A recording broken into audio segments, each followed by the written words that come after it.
दोस्तों, डॉक्टर्स को हमेशा धरती के भगवान के रूप में पूजा जाता है, क्योंकि जब किसी घर का चिराग बुझने को होता है, जब सांसें थमने को होती हैं, जब उम्मीद की डोर टूटने लगती है, तब एक शांत सा चेहरा, माथे पर पसीना लेकिन हाथों में यकीन लिए एक डॉक्टर जिंदगी को दोबारा लिख रहा होता है ना।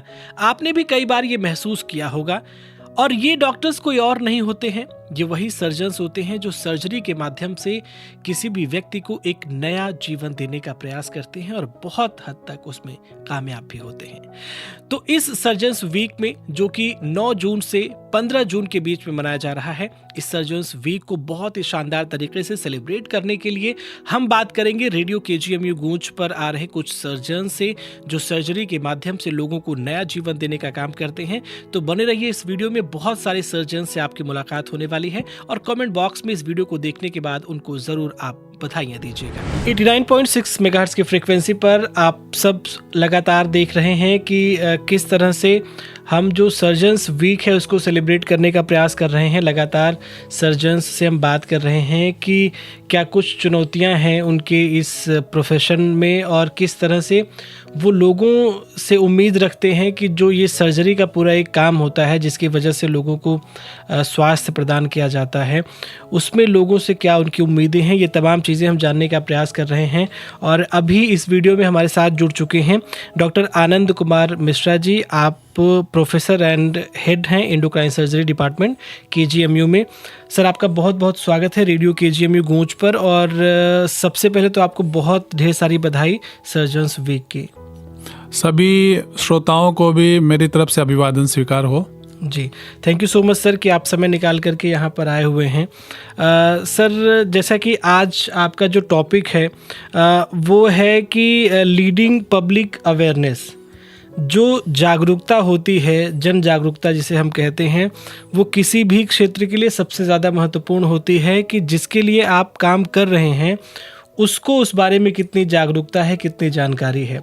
तो स्पेशली चूँकि हम आज सर्जरी विभाग की बात कर रहे हैं, सर्जन्स की बात कर रहे हैं, तो एक सर्जन होने के नाते सबसे पहले तो थोड़ा सा आपका हम परिचय जानना चाहेंगे कि आप किस बीमारी को ट्रीट करते हैं और उसमें आप किस तरह से लोगों की सहभागिता चाहते हैं। मेरे विभाग के अंतर्गत हार्मोनल बीमारियों का जिनसे सर्जिकल इलाज होता है उनको हम लोग देखते हैं और उनका ऑपरेशन करते हैं। मुख्यतया अगर मैं देखूं तो बताऊं तो थायराइड की बीमारियां, पैराथायराइड एक ग्रंथि है जो कैल्शियम हमारे शरीर में कंट्रोल करती है। बोन की हेल्थ उसमें इम्पॉर्टेंट है, नहीं अगर उसमें गड़बड़ी आए तो पथरियाँ बार बार बनती हैं, उसका हम सर्जिकल तरीके से पैराथायराइड बीमारियों का इलाज करते हैं। पेट में किडनी के ऊपर एक ग्रंथि है एड्रीनल ग्रंथि, जो कि कैटेकोलामिन्स निकालती है। ये एक हार्मोन है जो कि हमारे शरीर को लड़ने या भागने या इमरजेंसी के लिए तैयार करता है। तो अगर एड्रीनल ग्रंथि के कोई ट्यूमर हो जाते हैं तो उनको हम लोग इलाज करते हैं। और साथ ही साथ ब्रेस्ट की, स्तन की महिलाओं में जितनी भी बीमारियां हैं, चाहे वो कैंसरस हैं, नॉन कैंसरस हैं, उनका हम लोग इलाज करते हैं।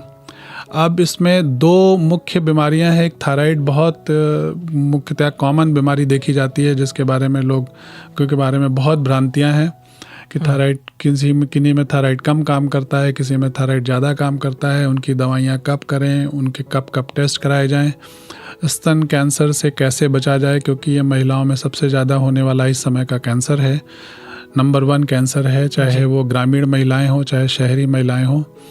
तो उस कैंसर से कैसे बचाव करा सकते हैं, और यहीं पे जागरूकता का रोल सबसे मुख्य आता है। तो जो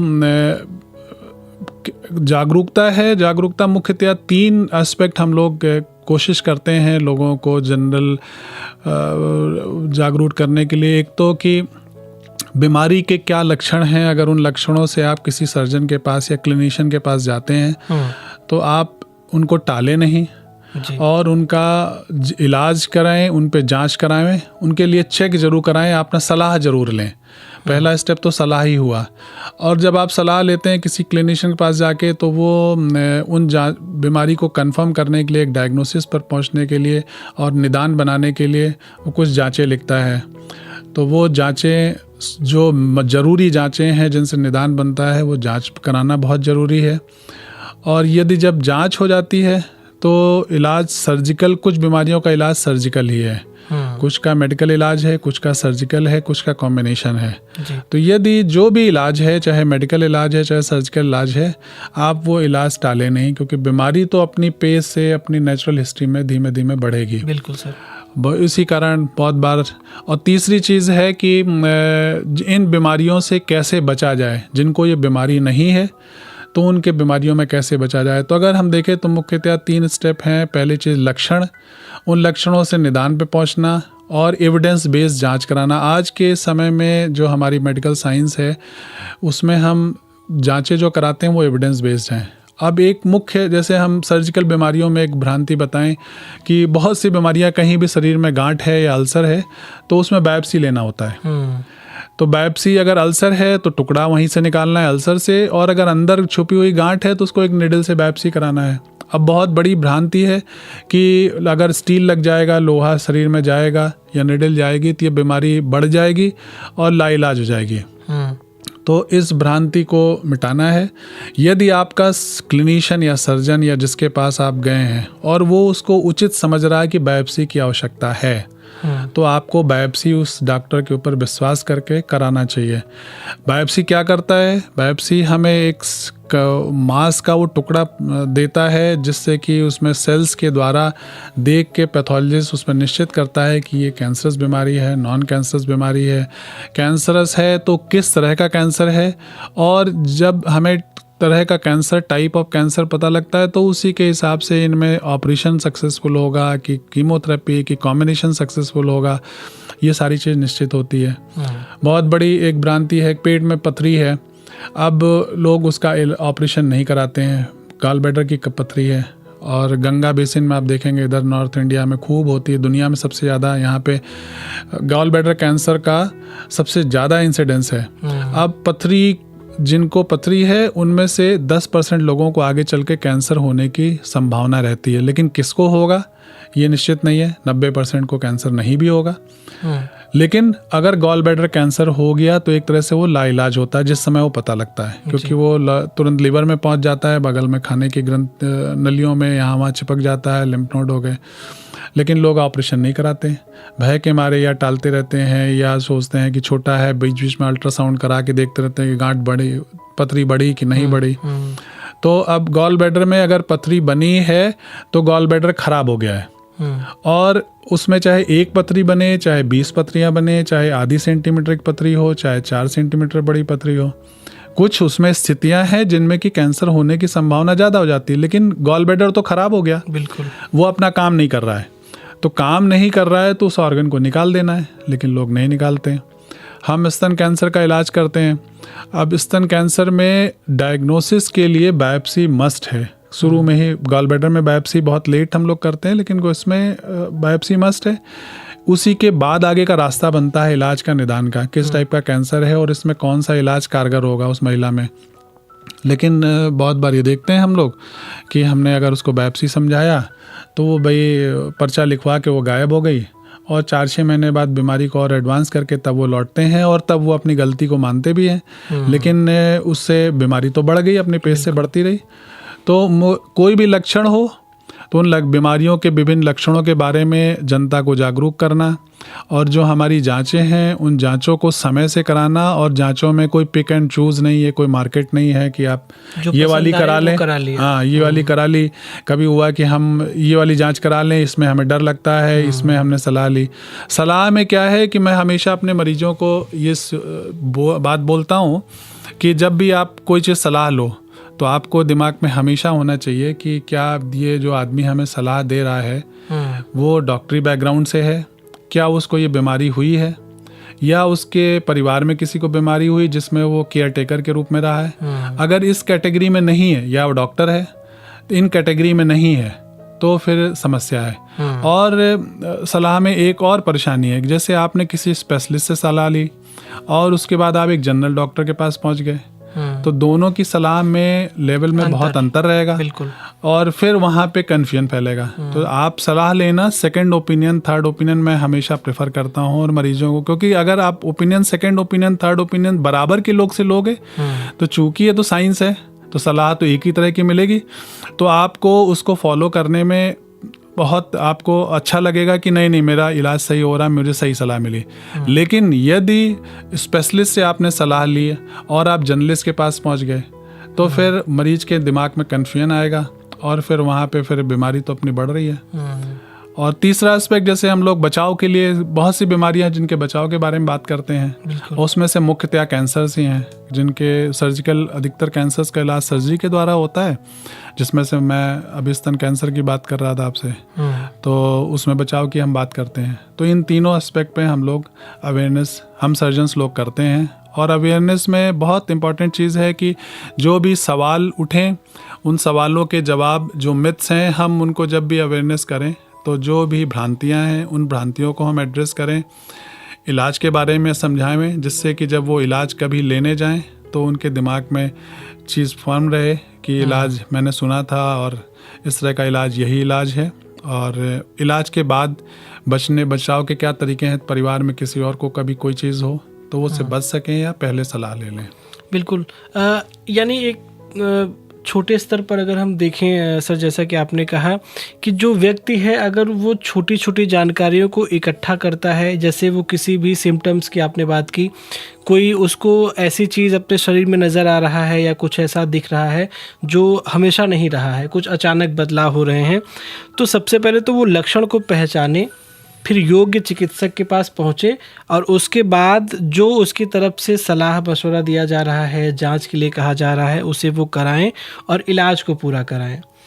अगर व्यक्ति जागरूक बन जाता है तो डॉक्टर साहब मुझे ऐसा लगता है कि बहुत सारी बीमारियों को आसानी से ठीक किया जा सकता है। हम लोगों के लिए भी उस मरीज़ को इलाज करना बहुत आसान हो जाता है कि जो चीज़ों को समझ रहा होता है, क्योंकि फिर हम उसको चीज़ें बताते हैं और वो बहुत तेज़ी से हमारे इंस्ट्रक्शंस को, जांच को फॉलो करता है और काम तेज़ी से होता है। एक चीज़ हमेशा कैंसर में या बीमारियों के इलाज में आती है, डायग्नोस्टिक डिले, ट्रीटमेंट डिले, ठीक है, और एक प्राइमरी डिले है। तो प्राइमरी डिले क्या है कि मरीज को लक्षण हुए लेकिन वो डॉक्टर के पास जा ही नहीं रहा है, तो इसको हम लोग प्राइमरी डिले कहते हैं। सेकेंडरी डिले ये हुआ है कि उसको लक्षण पता लग गए, डॉक्टर के पास कर गया, डॉक्टर ने एक लिस्ट दे दी कि ये जांचें आपकी होनी चाहिए, लेकिन वो फिर मार्केट में या भ्रमण पे निकल गया कि मैं दूसरे डॉक्टर से समझूं, जो डॉक्टर मेरे मन की बात कर रहा है मैं उसको फॉलो करूं और इनको नहीं फॉलो करूं, तो ये सेकेंडरी डिले हो गया। तो यहीं पे डायग्नोस्टिक डिले आ जाता है कि डायग्नोसिस ही नहीं बनी, लक्षण हो गए, आप डॉक्टर के पास पहुंच गए, तो 3-4 तो हम जो मेडिकल साइंस में है हम इन्हीं चीज़ों को एड्रेस कर सकते हैं। डायग्नोस्टिक कभी भी डायग्नोस्टिक डिले ना हो, नहीं होना चाहिए। और तीसरा चीज़, जब डायग्नोसिस बन जाए तो ट्रीटमेंट डिले ना हो। ट्रीटमेंट डिले बहुत बार हमारे हाथ में नहीं होता क्योंकि हम लोग के अस्पताल में इतनी भीड़ है, इतने पेशेंट्स हैं, तो अगर मान लीजिए उसका ऑपरेशन करना है तो उसकी डेट दे रहे हैं, डेट में जब भी वेटिंग लिस्ट के अनुसार हो सकता है 1.5 महीने 2 महीने लग जाएं, तो वो बहुत चीज़ें हमारे कंट्रोल में नहीं है। लेकिन हम कोशिश करते हैं कि उस डिले को हम मिनिमम रखें। जिस मरीज को पहले ऑपरेशन चाहिए बीमारी के अनुसार उसको पहले ऑपरेट करें, और जो इलेक्टिव ऑपरेशन है उसको हम इलेक्टिव रूप से ऑपरेशन करें। तो इस तरह से हम लोग पूरी कोशिश करते हैं कैटेगराइज करने की। बिल्कुल, जैसे लेकिन प्राइमरी डिले जो हमारे जो श्रोता हैं या जो दर्शक हमें देख रहे हैं वो ये बिल्कुल इंश्योर करें कि प्राइमरी डिले उनकी तरफ से नहीं होना चाहिए। जागरूकता से ही हमारी कोशिश रहती है कि जागरूकता से ही उसको हम कर्टेल करें, प्राइमरी डिले को हम मिनिमम कर पाएं। और मुझे लगता है कि बहुत सारे केसेस में ऐसा भी हो सकता है कि अगर प्राइमरी डिले नहीं किया जाए तो सर्जरी की नौबत ही ना आए। सर्जरी की नौबत नहीं आए, अगर आप इलाज के उस पर पहुंचते हैं तो इलाज उतना कॉम्प्लिकेटेड नहीं होता है, खर्चीला नहीं होता है, लंबा नहीं होता है। अब गॉल ब्लैडर के मैं स्टोन की बात कर रहा था, गॉल ब्लैडर के स्टोन एक सिंपल ऑपरेशन है, आजकल लैप्रोस्कोपिक से होता है दूरबीन की विधि के द्वारा, और 24 घंटे से 36 घंटे में छुट्टी हो जाती है ऑपरेशन होके, मरीज उसके बाद चल सकता है, अपना 2 दिन आराम करने के बाद अपना काम कर सकता है। यही गॉल ब्लैडर इतने, चूंकि एक ही हमारे पास पित्त की नली मिली हुई है, आंखें हमारे पास 2 हैं, हाथ पैर 2 हैं, लेकिन पित्त की नली एक मिली है। डिजीज एडवांस करके अगर पित्त की नली में पत्थर चला गया तो दूरबीन से पहले उसको साफ करना है, फिर गॉल ब्लैडर का ऑपरेशन करना है, कभी कभी पेट में एक ट्यूब भी डालनी पड़ती है। यही अगर पथरी जो वो बना के फिस्टुला बना के अगर आंत में चली गई तो और ओपन ही ऑपरेशन होगा, तब तो ऑप्शन ही नहीं रह गया, बहुत कम चांसेस रह गई कि दूरबीन के द्वारा हो पाएगा, पेट में चीरा लगाना पड़ेगा, रिकवरी लंबी हो गई। और डिले होते होते अगर यही चीज़ हो गई, जॉन्डिस हो गई या कैंसर हो गया तो लाइलाज हो गया। बिल्कुल। तो मैं इस द्वारा मेरा समझाने का पर्पज़ ये है कि एक सिंपल सी बीमारी जिसका इलाज 36 घंटे में 24 घंटे में आपकी छुट्टी हो जाए और बहुत सेफ है, वो कॉम्प्लिकेटेड हो गया, खर्चीला हो गया, लंबा हो गया और कभी कभी जानलेवा भी हो जाता है। बिल्कुल बिल्कुल। अच्छा सर, एक बात और पूछना चाहेंगे आपसे। आपने बहुत सारे तरीक़ों से बताया कि कैसे लोग जागरूक बने। एक आज की पीढ़ी की जो समस्या है कि अगर कुछ सिम्टम्स नज़र आए या किसी डॉक्टर से मिल कर के आए तो सेकंड ओपिनियन के लिए वो किसी बेहतर डॉक्टर की तलाश नहीं करते हैं, वो फेसबुक और यूट्यूब इन जैसे सोशल मीडिया पे जा कर के वीडियो सर्च करते हैं और वहाँ पे इन जनरल कोई कुछ बता रहा होता है उसको वो सुनते हैं और फॉलो भी करने लगते हैं। इससे भी कई बार केस बिगड़ता है और आप लोगों ने ज़रूर देखा होगा अपने फ्यूचर में, जीवन में। तो आप क्या मानते हैं कि ये तरीका ठीक है? मैं बहुत बढ़िया सवाल पूछा। और एक इडियट सब तो हम सभी जानते हैं, और मैं इडियट सिंड्रोम की बात करूंगा। मैंने एक किताब लिखी है ब्रेस्ट कैंसर पे, अपने सर्वाइवर्स पे, उसमें इस टर्म का यूज़ किया है IDIOT, internet derived information obstructing treatment.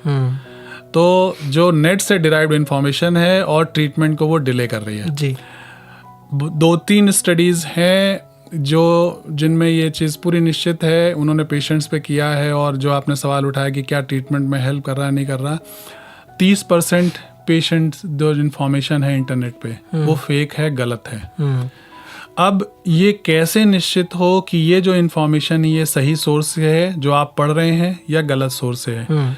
तो आप इंटरनेट पे जब भी इन्फॉर्मेशन देखें, तो हम सभी लोग देखते हैं और देखना लाजमी भी है और सही भी है, लेकिन जब भी आप इंटरनेट पर इंफॉर्मेशन देखें तो आप उसका सोर्स ऑफ इंफॉर्मेशन ज़रूर देखें कि ये डॉक्टर के पक्ष से आ रही है, किसी अस्पताल से आ रही है, किसी स्पेशलिस्ट डिपार्टमेंट ने। हर आजकल जितने भी बड़े अस्पताल हैं, एम्स है, हमारा मेडिकल कॉलेज है, सभी की वेबसाइट्स हैं, सबके अपने डिपार्टमेंट की साइट्स हैं, क्या बीमारियां इलाज करते हैं, इंडिविजुअल डॉक्टरों ने अपनी साइट्स बना रखी हैं। तो इन्फॉर्मेशन किस सोर्स से आ रही है सबसे इम्पोर्टेंट है, और तभी आप में भ्रांति नहीं फैलेगी। तो ये निश्चित करना बहुत ज़रूरी है। पढ़ना चाहिए, गूगल आप करिए, गूगलिंग में कोई परेशानी नहीं है, लेकिन अगर आपको कोई समस्या आ रही है, कोई भ्रांति हो रही है, तो आप अपने डॉक्टर के पास वापस जाइए और उनसे सवाल पूछिए कि आपने ये चीज़ बताई थी और मैंने पढ़ा और मेरे दिमाग में ये सवाल आए। तो जागरूकता का काम ही है मिथ को दूर करना। ये मिथ कहाँ से आए भाई? जिसका जो ब्लैक बोर्ड साफ है उसमें तो कोई मिथ है ही नहीं। पेशेंट जो सीधा आया, तो मिथ कहाँ से आए? जब उसने कहीं से इंफॉर्मेशन उसके दिमाग में आई है तभी मिथ उत्पन्न हुए। तो वो मिथ समाज से उत्पन्न हो सकते हैं, परिवार में उत्पन्न हो सकते हैं, किसी अनप्रोफेशनल आदमी ने आपको आज आते चलते बताया कि आपको इस बीमारी का इलाज यहाँ कराना चाहिए, ऐसे कराना चाहिए, या इंटरनेट से आ सकते हैं जी। तो मिथ उत्पन्न तो कहीं से हो सकते हैं, लेकिन जब अगर आपको कुछ भी कन्फ्यूजन लग रहा है तो वापस अपने डॉक्टर के पास जाइए और उससे ये चीज़ें कन्फर्म करिए। ज़रूरी नहीं कि आप इंटरनेट पढ़ के और केवल शांत बैठ गए, वो गलत है। अगर आप जो आपकी नॉलेज है, आपको डॉक्टर ने जो बताया उसमें और जो आप पढ़ रहे हैं दोनों में अंतर मिल रहा है, तो इस चीज़ को ज़रूर सॉर्ट आउट करना है और अपने डॉक्टर से। सबसे बढ़िया तरीका, आप अपने डॉक्टर के संपर्क में हैं, उसके पास वापस जाइए, उससे बात करिए। बिल्कुल। तो बहुत बेहतर तरीके से सर आपने बताया, और उम्मीद है कि हमारे जो श्रोता हैं, जो दर्शक हैं, वो ज़रूर आपकी बातों से कुछ ना कुछ सीख लेंगे। और अगर जो प्राइमरी डिले का जिक्र भी आप कर रहे थे, अगर लोग वो करना बंद कर दे तो बहुत सारे लोगों की ज़िंदगियां बच सकती हैं। और 30% फॉल्स डिटेल्स या जानकारी की आपने बात की कि इंटरनेट पे मौजूद है, वो 30% पता नहीं कितने % लोगों की जानें भी ले सकती हैं या लेती भी हैं। तो आप सब सजग रहें, सचेत रहें। कोई भी अगर समस्या आपको शरीर में लगती है तो किसी भी नज़दीकी अस्पताल से या फिर अपना मेडिकल कॉलेज KGMU आपके लिए हमेशा तत्पर है। आप वहां पर आ सकते हैं और बेहतरीन कुशल डॉक्टर से अपना इलाज करवा सकते हैं। सर, वक्त निकाल करके आप स्टूडियो में आए, इसके लिए बहुत बहुत शुक्रिया सर। शुक्रिया, थैंक यू। एक बार फिर से सभी श्रोताओं को सर्जन्स डे की बधाई।